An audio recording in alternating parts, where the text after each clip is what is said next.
엄마, 그건 엄마가 잘 몰라서 그래요. 요즘 세상이 어떤데 자꾸 옛날 이야기를 하세요. 그냥 가만히 좀 계세요. 오랜만에 자식들이 집에 온다는 소식에 며칠 전부터 장을 보고 솜씨를 발휘해 봅니다. 거실에는 아이들의 웃음소리가 가득하고 주방에는 고기 굽는 냄새가 진동합니다. 그런데 이상합니다. 그 시끌벅적한 소란 속에 내 자리는 없는 것만 같습니다. 얘들아, 밥은 맛있니? 하고 조심스레 물어보지만 스마트폰 화면에 고개를 박은 손주들은 대답이 없습니다. 아들아, 그 한마디에 왁자지껄하던 거실의 소음이 아득해집니다. 평생을 바쳐 이들을 키워냈고 내 청춘을 다 쏟아부어 이 가정을 일구었건만 이제는 내 말 한마디가 짐이 되고 내가 아는 지혜가 고리타분한 잔소리가 되어버린 현실. 가슴 한 구석이 뻥 뚫린 것처럼 시리고 허탈한 마음이 밀려옵니다. 내가 이제는 정말 쓸모없는 존재가 된 걸까? 나라는 사람은 이제 무대 뒤로 사라져야 할 조연에 불과한 것일까? 혹시 여러분도 이런 기분을 느껴본 적이 없으신가요? 가족을 위해 모든 것을 내어주며 달려온 세월 끝에 돌아온 것이 무관심과 무시라면 그 상처는 세상 그 어떤 칼날보다 날카롭게 심장을 파고듭니다. 나이가 든다는 것은 지혜가 깊어진다는 뜻이기도 하지만 한편으로는 세상으로부터 점점 지워져가는 과정처럼 느껴지기도 합니다. 하지만 오늘 저는 여러분께 전혀 다른 이야기를 들려드리고자 합니다. 세상이 당신을 무시한다고 해서 당신의 가치가 사라지는 것은 아닙니다. 오히려 지금이야말로 타인의 시선이라는 껍데기를 벗어던지고 가장 단단하고 빛나는 진짜 나를 만날 수 있는 절호의 기회입니다. 200년 전 유배라는 가장 처참한 고립 속에서 스스로의 존엄을 지켜냈던 위대한 스승 다산 정약용 선생은 말씀하셨습니다. 세상이 나를 버려도 나는 나를 버리지 않는다. 오늘 우리는 다산의 가르침을 통해 노년의 무너진 자존감을 다시 세우고 누구도 함부로 할 수 없는 품격 있는 큰 어른으로 거듭나는 법을 배워보려 합니다. 다산 정약용 선생의 삶을 잠시 떠올려 보십시오. 정조 임금의 총애를 받으며 세상을 호령하던 천재 학자였습니다. 하지만 임금이 승하하자마자 그는 모든 것을 잃었습니다. 차가운 유배지로 쫓겨났고 세상 사람들은 그를 죄인이라 부르며 손가락질했습니다. 18년이라는 긴 세월 동안 그는 좁고 습한 방 한 칸에 갇혀 지내야 했습니다. 하지만 놀라운 사실은 다산이 가장 위대한 업적을 남긴 시기가 바로 그 비참했던 유배 시절이었다는 점입니다. 그는 그곳에서 수백 권의 책을 썼고 제자들을 길러냈고 자신의 내면을 우주보다 더 넓게 확장했습니다. 그 비결이 무엇이었을까요? 다산은 신독이라는 두 글자를 가슴에 새겼습니다. 삼갈신의 홀로독, 즉 홀로 있을 때조차 나를 귀하게 여기고 삼간다는 뜻입니다. 우리는 흔히 누군가 나를 봐줄 때 내가 가치 있다고 생각합니다. 자식이 나를 효도로 대우해 줄 때, 친구들이 나를 성공한 사람으로 치켜 세워줄 때 비로소 내가 살아있음을 느낍니다. 하지만 다산은 말합니다. 남이 나를 알아주는 것은 내 것이 아니다. 그것은 타인의 생각일 뿐이다. 진정한 자존감은 아무도 나를 알아주지 않는 그 고독한 방 한가운데서 내가 나를 어떻게 대접하느냐에서 시작된다. 여러분, 홀로 있는 시간을 한번 돌아보십시오. 자식들이 떠나고 적막한 거실에 혼자 앉아 있을 때 여러분은 어떤 표정을 짓고 계신가요? 아휴, 이제 늙어서 할 일도 없는데 대충 먹고 대충 입지 뭐 하며 스스로를 방치하고 있지는 않으신가요? 신독이란 바로 그 순간에 정신을 바짝 차리는 것입니다. 비록 낡은 옷을 입었다 할지라도 정갈하게 매무새를 가다듬고 비록 혼자 먹는 밥상일지라도 귀한 손님을 모시듯 정성을 다해 차려내는 마음가짐, 그것이 바로 신독의 시작입니다. 자식들이 나를 무시하는 것 같아 서운하신가요? 그 서운함의 근원을 들여다보면 결국 내 행복의 열쇠를 자식의 손에 쥐어주었기 때문입니다. 자식이 웃어주면 행복하고 자식이 무심하면 불행해지는 삶. 이것은 내 인생의 주인이 내가 아니라 자식이 되어버린 상태입니다. 다산은 이를 외물에 휘둘리는 삶이라 경계했습니다. 재산이나 명예 혹은 자식의 성공과 효도는 모두 내 몸 밖에 있는 것입니다. 내가 아무리 원해도 내 마음대로 통제할 수 없는 것들입니다. 다사는 유배지에서 아들에게 보낸 편지에 이렇게 적었습니다.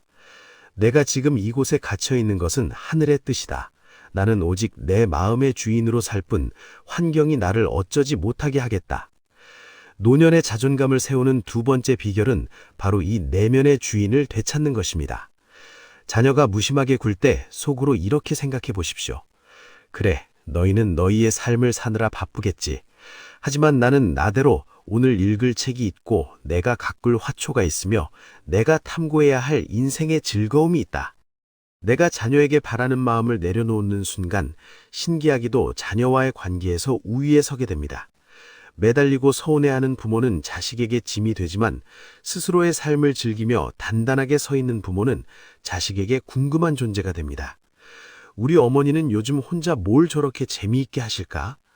우리 아버지는 예전보다 훨씬 여유로워 보이시네? 이런 궁금증이 생길 때 자식들은 비로소 부모를 한 명의 존엄한 인간으로 바라보기 시작합니다. 한 번은 이런 분이 되셨습니다.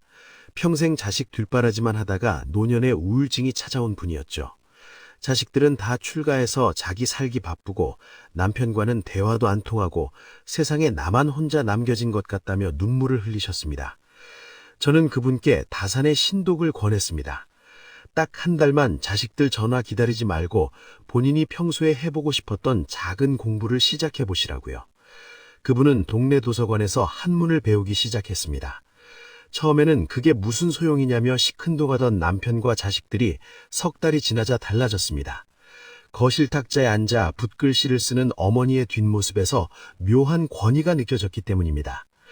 예전처럼 텔레비전만 보며 자식 연락만 기다리던 모습이 아니라 무언가에 몰입한 그 정갈한 뒷모습이 가족들에게 무언의 메시지를 준 것입니다. 나는 너희의 인정 없이도 충분히 가치 있는 사람이다. 이것이 바로 다산이 말한 외물에 휘둘리지 않는 주인의 태도입니다. 자존감이 높은 사람의 특징 중 하나는 말이 가볍지 않다는 것입니다. 우리 주변을 한번 보십시오.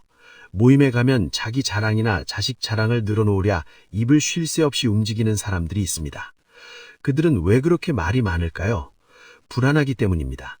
내가 이런 사람이라는 것을 남들이 알아주지 않을까봐 끊임없이 확인받고 싶은 것입니다. 하지만 정작 사람들은 그런 이들을 보며 그릇이 크다고 생각하지 않습니다.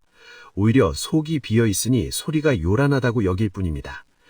다산 정약용 선생은 유배지에서 수많은 모함을 받았으면서도 구태여 변명하지 않았습니다. 그는 품격은 침묵에서 나온다고 말했습니다.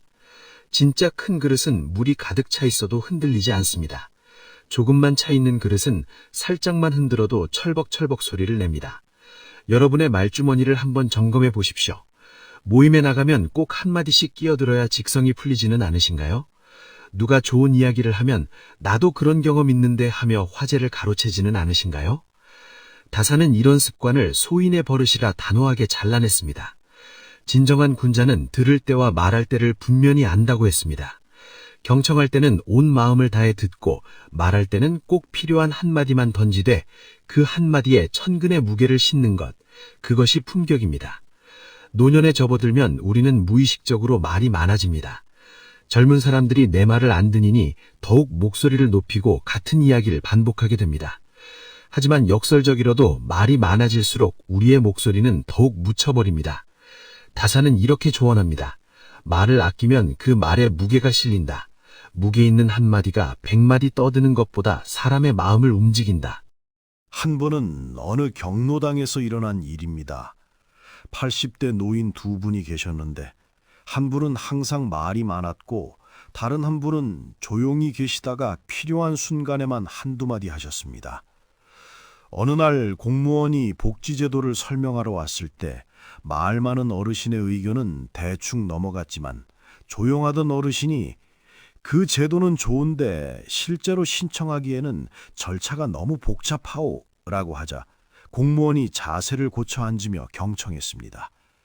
진짜 존중받는 어른은 많이 말하는 사람이 아니라 필요한 말을 하는 사람입니다. 그런데 여러분, 아무리 우리가 신독을 지키고 내면의 주인으로 산다 해도 주변 사람의 영향을 완전히 무시할 수는 없습니다. 특히 나이가 들수록 우리는 외로움 때문에 때로는 잘못된 사람에게 마음을 열기도 합니다. 타산 정약용 선생은 유배 생활을 하며 수많은 사람을 만났습니다. 그리고 그는 깨달았습니다. 곁에 두면 안 될 사람을 분별하지 못하면 아무리 높은 덕을 쌓아도 한순간에 무너진다. 타산이 경고한 노년에 반드시 멀리해야 할 사람들의 특징이 있습니다. 오늘날에도 정확히 들어맞는 이 가르침을 하나씩 살펴보겠습니다. 첫 번째, 당신을 과거에만 묶어두는 사람입니다. 그때가 좋았지, 우리 때는 말이야. 이런 말을 입에 달고 사는 사람 주변에 계시지 않습니까? 처음에는 추억을 공유하는 것 같아 즐겁습니다. 하지만 시간이 지날수록 그 사람과 있으면 현재가 초라해지고 미래가 암담해집니다. 타사는 말했습니다. 과거를 돌아보되 과거에 사는 자는 죽은 자와 다름없다. 노년은 과거를 정리하는 시기가 아니라 남은 인생을 가장 지혜롭게 사는 시기입니다. 그런데 어떤 사람들은 끊임없이 당신을 과거로 끌어당깁니다. 당신도 이제 늙었으니 조용히 살아야지. 우리 나이에 무슨 새로운 걸 하겠어. 이런 말로 당신의 가능성을 차단합니다. 한 70대 여성분이 평생 꿈꿔온 그림을 배우려고 했는데 친구가 우리 나이에 무슨 그림이야? 라고 말렸습니다. 하지만 용기를 내어 미술학원에 등록했고 3년 후 동네 문화센터에서 전시회까지 열었습니다. 당신을 과거에 묶어두려는 사람은 사실 자기 자신도 과거에 갇혀 있습니다. 당신이 새로운 것에 도전하는 모습을 보는 것이 두렵습니다. 당신의 변화가 자신의 정체를 드러내기 때문입니다. 타사는 단호하게 말합니다. 함께 썩어가자고 손잡는 자를 멀리하라. 두 번째, 끊임없이 당신을 비교하고 경쟁하는 사람입니다. 아니, 그 집 아들은 벌써 집을 샀다던데 당신네 아들은 아직도 전세래? 옆집 김 씨는 연금을 얼마나 받는데 당신은 고작 그것밖에 못 받아? 이런 말을 자주 하는 사람이 있습니다. 자식 비교, 재산 비교, 건강 비교, 심지어 손주 수까지 비교합니다. 타사는 이런 사람들을 소인배라고 불렀습니다. 소인은 항상 남과 비교하며 자기 삶의 행복을 남과의 비교에서 찾습니다. 그런 사람 곁에 있으면 처음에는 안 하던 비교를 하게 되고 만족스러웠던 삶이 갑자기 초라해 보입니다. 한 80대 남성분이 평생 친구라고 생각했던 사람이 사실은 평생 경쟁자였다는 것을 깨달았습니다. 만날 때마다 자랑만 하고 상대방의 힘든 이야기는 무시했습니다. 그 친구가 거리를 두고 새 친구들을 만나자 깨달았습니다. 아, 우정이란 이런 거구나. 50년을 친구라고 착각하며 살았구나. 세 번째, 당신의 에너지를 빨아먹는 사람입니다. 노년에 가장 조심해야 할 사람 유형입니다. 만나고 나면 왠지 모르게 기운이 쭉 빠지는 사람 있지 않습니까? 그 사람은 항상 부정적입니다. 세상 모든 것이 불만이고 모든 사람이 나쁩니다. 정부도 나쁘고 자식도 불효하고 날씨도 마음에 안 들고 심지어 당신의 좋은 소식조차 부정적으로 만듭니다. 그림 전시회를 한다고 좋아하네. 그게 뭐가 대수라고. 여행을 간다고 우리 나이에 무리하면 큰일 나. 이런 식입니다. 타사는 이런 사람을 원기를 손상시키는 독이라고 표현했습니다. 노년의 가장 큰 자산이 무엇인지 아십니까? 바로 기력입니다. 체력도 중요하지만 더 중요한 것은 마음의 기력입니다. 긍정적인 마음, 의욕, 삶에 대한 애정, 이런 것들이 노년의 질을 결정합니다. 그런데 에너지 뱀파이어 같은 사람을 만나면 이 소중한 기력이 순식간에 고갈됩니다. 한 75세 여성분의 이야기입니다. 매주 만나던 친구가 있었는데 만날 때마다 불평불만만 들어놓았습니다. 어느 날 그 친구를 만나고 집에 돌아왔는데 온몸이 무거웠습니다. 그때 깨달았습니다. 이건 나를 위한 만남이 아니라 쓰레기통이 되어주는 시간이구나. 거리를 두자 건강이 좋아졌습니다. 타사는 명확히 말합니다. 나의 기운을 높여주는 사람과 함께하라. 특히 나이가 들수록 에너지가 제한적이기 때문에 그 소중한 에너지를 어디에 쓸지 신중해야 합니다. 네 번째, 당신을 이용하려는 사람입니다. 평생 베풀며 살아온 분들이 노년에 많이 당하는 유형입니다. 젊었을 때는 힘이 있고 돈이 있어서 주변에 사람이 많았습니다. 하지만 나이 들어 힘이 약해지니 하나둘 떠나갑니다. 그런데 이상하게 새로 다가오는 사람들이 있습니다. 다사는 이렇게 경고합니다. 노년의 외로움을 노리는 자들이 있다. 그들은 친절한 척 다가와 신뢰를 얻은 후 당신의 것을 가져간다. 요즘 말로 하면 보이스피싱이나 사기꾼들입니다. 하지만 꼭 돈만을 노리는 사람이 아닙니다. 당신의 시간을 공짜로 쓰려는 사람, 당신의 경험을 무료로 착취하려는 사람, 당신의 집을 편하게 쓰려는 사람, 심지어 가족 중에도 부모를 ATM 기계나 무료 베이비시터로만 생각하는 경우가 있습니다.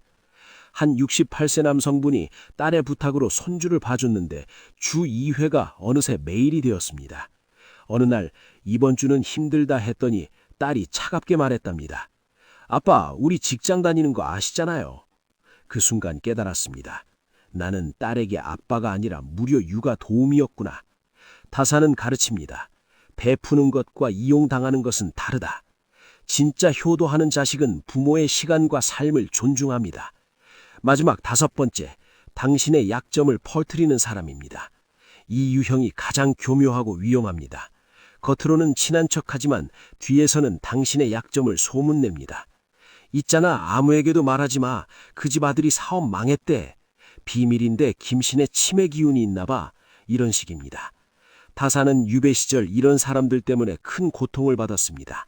그를 친구라고 불렀던 사람들이 조정에 거짓 보고를 올려 유배 기간을 연장시켰습니다. 그 경험을 통해 다사는 깨달았습니다. 입이 가벼운 자와는 깊은 이야기를 나누지 말라. 노년에는 건강 문제, 경제 문제, 가족 문제 등 민감한 주제가 많습니다. 이런 이야기 아무에게나 했다가는 순식간에 동네 소문이 됩니다. 김 씨네는 돈이 없나 보다, 박 씨는 자식들한테 버림받았나 보다, 이런 왜곡된 소문이 퍼집니다. 한 72세 여성분이 건강 문제를 털어놓았습니다. 무릎 인공관절 수술을 고민 중이라고요. 며칠 후 동네에 김 씨 다리를 절단한대 라는 완전히 왜곡된 소문이 퍼졌습니다. 다산의 가르침입니다. 말을 삼간다는 것은 비겁함이 아니라 지혜다. 모든 사람에게 모든 것을 말할 필요가 없다. 진짜 친구는 당신의 비밀을 무덤까지 가져가지만 입 가벼운 사람은 당신의 이야기를 오락거리로 삼습니다.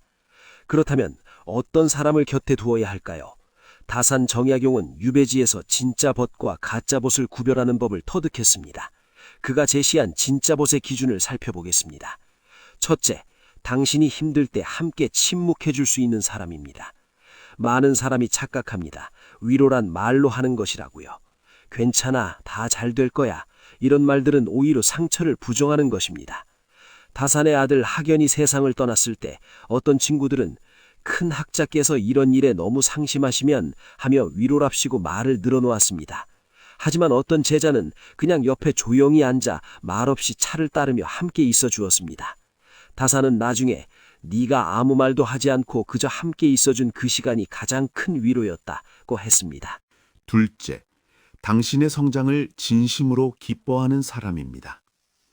다산이 유배지에서 책을 쓸 때 죄인 주제에 무슨 학문이냐며 비웃는 사람들과 진심으로 응원하는 사람들이 있었습니다. 노년에도 마찬가지입니다.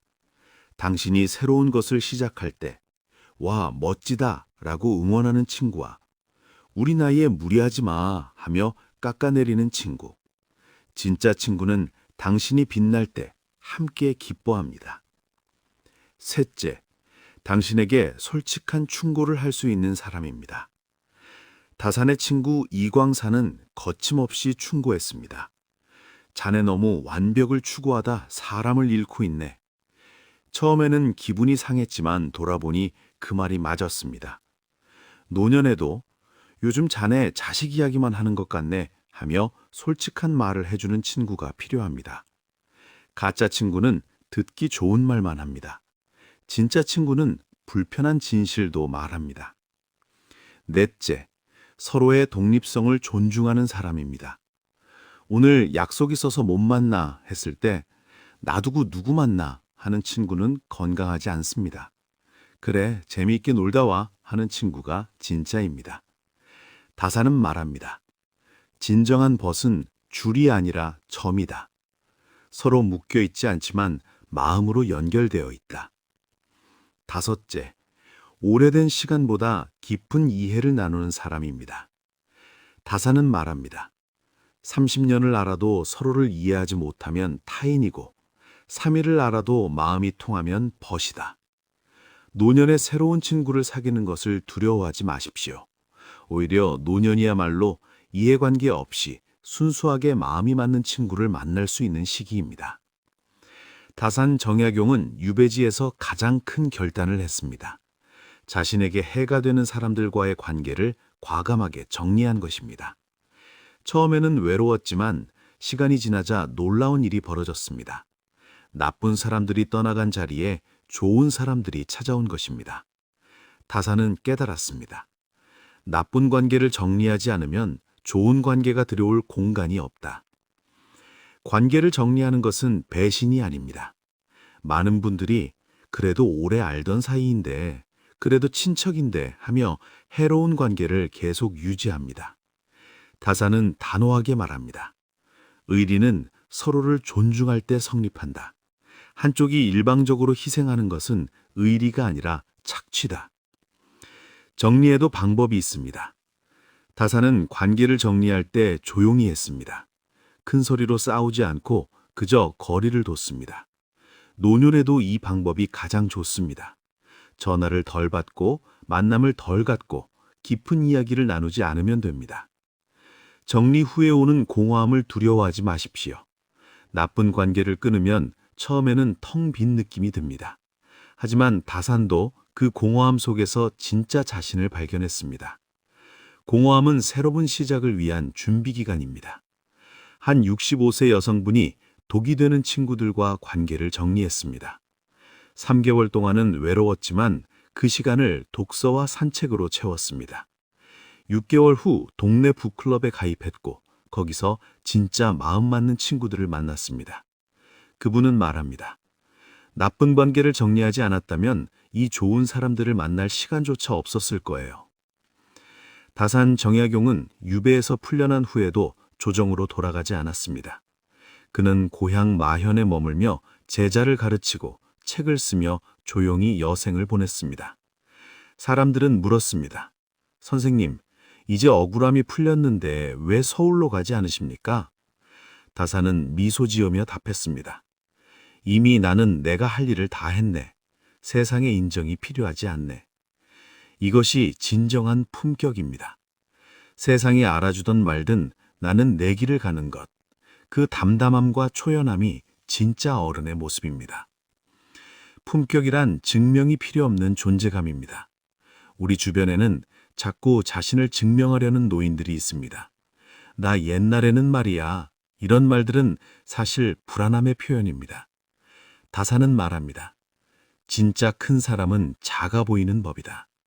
허세를 부릴 필요가 없기 때문이다. 품격은 하루아침에 만들어지지 않습니다. 다산의 품격은 18년 유배 생활 동안 매일 신독을 실천한 결과였습니다. 노년의 품격도 마찬가지입니다. 오늘부터 혼자 있을 때 자신을 어떻게 대하는지가 중요합니다. 품격은 타인을 편하게 합니다. 진짜 품격 있는 어른 곁에 있으면 편안합니다. 그분은 상대에게 무언가를 요구하지 않기 때문입니다. 자식들에게 끊임없이 요구하는 부모는 부담이지만 독립적인 부모는 자식이 오히려 더 찾고 싶어 합니다. 품격의 완성은 자기 삶에 대한 감사입니다. 다사는 나의 모든 고난이 사실은 축복이었다고 했습니다. 원망이 아니라 감사로 인생을 마무리하는 것. 이것이 최고의 품격입니다. 한 82세 할머니가 이런 말씀을 하셨습니다. 젊었을 때는 남편 눈치, 자식 눈치, 시댁 눈치 보느라 내가 뭘 좋아하는지도 몰랐어요. 이제야 혼자가 되니까 내가 책 읽기를 좋아하고 조용한 음악을 좋아하고 새벽 공기를 좋아한다는 걸 알았어요. 80년을 살고서야 나를 알게 됐네요. 이것이 품격입니다. 원망 대신 감사를 선택하는 것입니다. 여러분, 오늘 우리는 다산 정약용 선생의 가르침을 통해 많은 것을 배웠습니다. 노년의 자존감은 타인의 인정이 아니라 나 스스로 나를 어떻게 대하느냐에서 나온다는 것. 곁에 두면 안 될 사람을 분별하고 과감히 정리하는 용기가 필요하다는 것. 그리고 진정한 품격은 화려함이 아니라 담담함에서 나온다는 것을. 이제 실천할 차례입니다. 거창한 것이 아닙니다. 오늘 집에 돌아가서 딱 한 가지만 해보십시오. 혼자 있는 시간에 나 자신을 귀하게 대접해보는 것입니다. 비록 혼자 먹는 저녁이라도 정성껏 차려보십시오.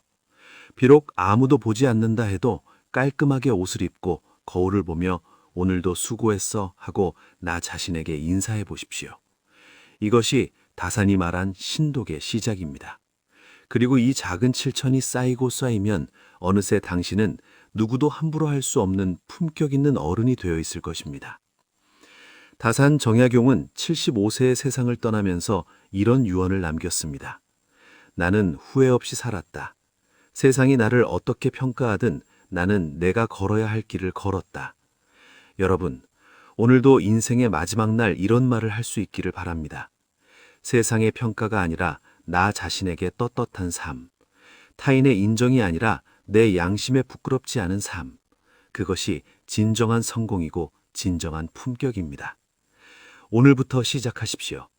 당신을 과거에 묶어두는 사람, 끊임없이 비교하는 사람, 에너지를 빨아먹는 사람, 당신을 이용하는 사람, 당신의 약점을 퍼뜨리는 사람, 이런 사람들과 조용히 거리를 두십시오. 그리고 그 빈자리에 진짜 당신을 응원하는 사람, 함께 성장하는 사람, 서로를 존중하는 사람을 들이십시오. 200년 전 유배지의 좁은 방에서 다산이 우리에게 보내는 메시지는 명확합니다. 세상이 당신을 무시해도 당신은 당신을 무시하지 마라. 타인이 당신의 가치를 몰라봐도 당신은 당신의 가치를 알아라. 그것이 신독이고 그것이 품격이며 그것이 진정한 노년의 지혜다.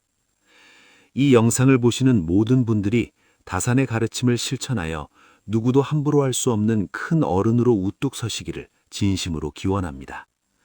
오늘 이야기가 마음에 닿으셨다면 당신과 비슷한 고민을 하는 친구분들에게도 이 지혜를 나누어 주십시오. 함께 지혜를 나누고 서로를 격려할 때 우리의 노년은 더욱 풍성해질 것입니다. 구독과 좋아요는 우리가 더 깊고 넓은 지혜를 찾아오는데 큰 힘이 됩니다. 인생 조언, 지혜의 숲은 항상 당신의 행복을 응원합니다. 오늘도 당신의 하루가 평안과 축복으로 가득하기를 바랍니다. 끝까지 경청해 주셔서 진심으로 감사합니다.